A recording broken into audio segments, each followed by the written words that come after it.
I read the latest post about like Destiny delaying their content. They went on to say, we're also going to be doing updates and things in June. And it just read like, oh, this is the last hurrah. Mm-hmm. This sounds like everything post June has been canned. I'm not trying to project like doomsday on the game, but I'm like, that's how I read it. Was they changed the name of it. It's not even going to be Shadow and Order. They changed the name, and I'm like, well, if you're changing the name, it's probably changed in its essence to be like this Rise of Iron sort of Age of Triumph send off that D1 got. Like, that's how I read it. Now, somebody had a good theory. I believe it was my producer. He was like, they are probably cutting ties with all the Star Wars content because they either can't justify the licensure, the cost, or whatever. Maybe that's why the name's changing.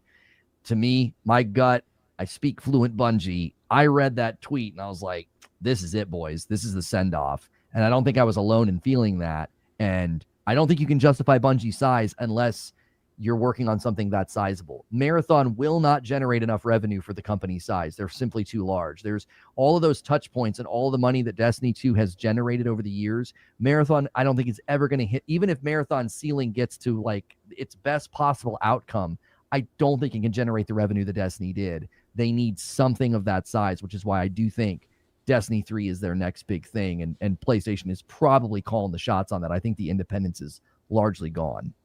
What do you want from Destiny 3? Because that's one of the things that's been rattling in my mind this entire, not just this week, but for a while now, because it's like, I love Destiny 2. I played, too much of it for sure. But we've also talked about live service fatigue to a degree in which that it's like, what does Destiny 3 need to do to specifically say, yeah, let me jump back on that horse one more time. But I think what they are now is wildly different, and I just don't know what they could do to Destiny 3 to bring me back. And so what does Destiny 3 do that's the draw for somebody like me who's seen those kinds of practices as kind of anti-player friendly? Like, either people are like Chrono and they're like, yeah, I kind of bounce off quick, or some people just recently were like, yeah, I'm done.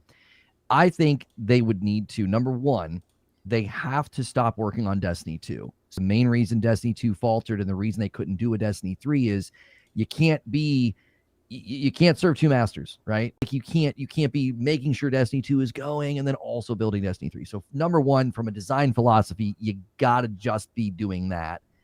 I also think they need to consider a new engine. I think within the live service space, Tiger's not agile enough. It takes too long for them to do anything. So if they could do a new engine and capture the gun feel, that's the big thing that Tiger feels so good with. Those guns feel fabulous. Even the movement feels fabulous. They got to be able to do that.